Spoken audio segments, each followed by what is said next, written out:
Hi, I'm John. Welcome to Local Realty Agency Mid-Cities First-Time Buyers Class. We're going to walk through the 6 most common and costly mistakes we see first-time buyers make and how to avoid them. I'll also show you exactly how to get started and where to go if you want personal help. Stick around, take notes, and remember, questions go in the comments, and if you want to schedule a one-on-one appointment, there's a link in the description below. Our team has been doing this since 2020, and we've helped hundreds of families purchase homes across Tarrant and Johnson counties. Again, I'm John, and I'm joined by Siobhan Cormick and your lender. Together, we're here to help make this process clear and successful for you. If you're feeling a little overwhelmed, anxious, maybe even a little intimidated, that's completely normal. Most first-time buyers feel that way. The good news is, by the end of this class, you'll have clarity, confidence, and a solid action plan. Now, here's a review from one of Siobhan's first-time buyers, Terry Lewis, who not only was a first-time buyer, but she also benefited from our Cashback and Keys program, which we'll mention a little bit later. Let's go over the basic steps. It starts with getting pre-approved by a mortgage broker. Then we help you qualify for first-time buyer programs. From there, we house hunt. That's our favorite part, right? Make offers, do inspections, finalize your financing, sign papers, and boom, you're moving in. If you want to act now, go ahead and schedule a consultation with Ryan. He's one of our preferred lenders. You can use the link on this slide, or you can scan the QR code and Ryan and his team will get started with you right away. The first big mistake we see is ignoring first-time buyer incentives. These programs vary by region and income, and many offer forgivable loans or down payment assistance. It's essentially free money to help you get started, so don't leave that money on the table. Let's take a look at Anita's example. She's buying a $300,000 home. Her minimum down payment is $10,500 with a 5% incentive. That's $15,000 of assistance. Her full down payment is covered and she has money left for closing costs. These numbers are real and they're available to buyers who know where to look. Now, there are several loan types: FHA, conventional, USDA, and VA. Each has its own pros and cons based on your income, credit, and goals. We can help you find the best fit. Use the appointment link with Ryan if you want help figuring that out. FHA loans are great for first-timers.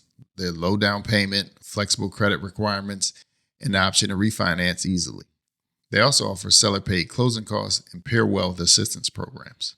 And depending on where you live, there may be home buyer assistance programs like the one here in Fort Worth. Now, some of the benefits of FHA loans are a low down payment, 3.5% with a 580 score. You have a credit score as low as 500, you'll have to put a little more down, which is 10%. You can easily refinance. You got low mortgage rates, and they also accept higher debt to income ratios. And you can choose between a 15-year or 30-year fixed rate or adjustable rate mortgage, and down payment assistance programs or grants are accepted. Sellers can pay closing costs up to 6%. Now, conventional loans require stronger credit, but can save you long-term with lower insurance costs. We'll walk you through the trade-offs in a one-on-one if you need help deciding. Now, FHA loans do have specific income limits for 2025. Instead, the amount you can borrow is determined by your income and how much you can afford for the housing payment and your other debts. Here's what you can use for a down payment: documented gifts, retirement funds, and savings. Now, what you can't use are suitcases full of cash, credit card loans, or if you have any magic beans. The underwriters look at 3 things when it comes to approving you for a mortgage: your ability to pay your loan, which is your current job, your willingness to repay, you have a credit history showing that you pay your bills, and your collateral, which is your down payment. Drop your questions in the comments below. We do our best to answer them as quickly as possible. Use the link on this slide if you want to book your one-on-one appointment. It's free, there's no pressure, and it could be the first step toward owning your first home. I'll drop the link in the description below as well. Mistake number 2, skipping the pre-approval. Without it, you don't know your true budget. And realistically, a good agent shouldn't be showing you homes, which makes you not a serious buyer in the eyes of sellers. So pre-approval gives you a clear game plan. Now, the 3 pillars of a mortgage approval are your credit, income, and down payment. Pre-qualification helps you understand how much you can afford, what your monthly payment looks like, and which loan products match your financial profile. It also gives you an edge in negotiations. One of the things that we've been stressing here lately, is not in a presentation, is talking to your insurance agent about how much your insurance costs will be each month. The lender will estimate what they think it will be. With all the natural disasters that we've had and the rising cost of insurance, You want to have a pretty good idea so that you're not surprised later on and have to back out of it because the insurance is too high. So that's very important, as well as to talk to an insurance agent. Now, during the loan process, don't change jobs or make large purchases. That means don't go out and buy any cars or furniture or anything beforehand, or move money around from bank to bank. Keep things steady and in doubt. If you're in doubt, just call us and we'll walk you through what to avoid.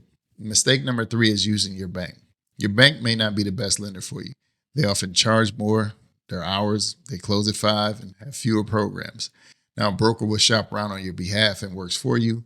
And if you want to talk to someone who will actually answer the phone after 5, use the appointment link. Now, one of the things that we find, and it's the craziest thing, is you will often call your bank lender and they'll be on vacation right before you need to close. And no one else at the bank knows what's going on. It happens a lot. You would be surprised. Bank penalties can often be expensive as well.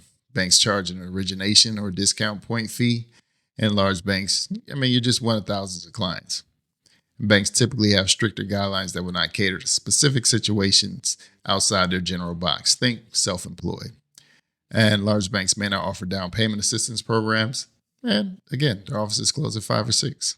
Now, here's that link again to schedule your one-on-one appointment. This way we can help tailor a program specifically to you, and we can answer any questions that you may have directly. Mistake number 4 is buying direct from the builder. We work with builders all the time. We're great sales agents. We do a lot of things with builders, but the builder's sales rep actually works for the builder. They're going to do their best for you. Ultimately, they're beholden to their boss, who is the builder. We do what's best for you. You become our boss. There's a cost. Remember when I talked about the cashback and keys program? The cost of buying straight from the builder is between $4,000 to $15,000. The average new construction home starting around $400,000, you would be missing out on a $4,000 rebate once you closed by going directly to the builder. Mistake number 5, skipping a home inspection.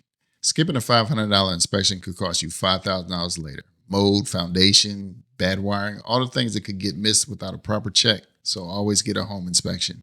Paying $400 to $500 up front could save you thousands, and it may also tell you that you may not need to buy that house. Now, here's why you don't want to skip a home inspection.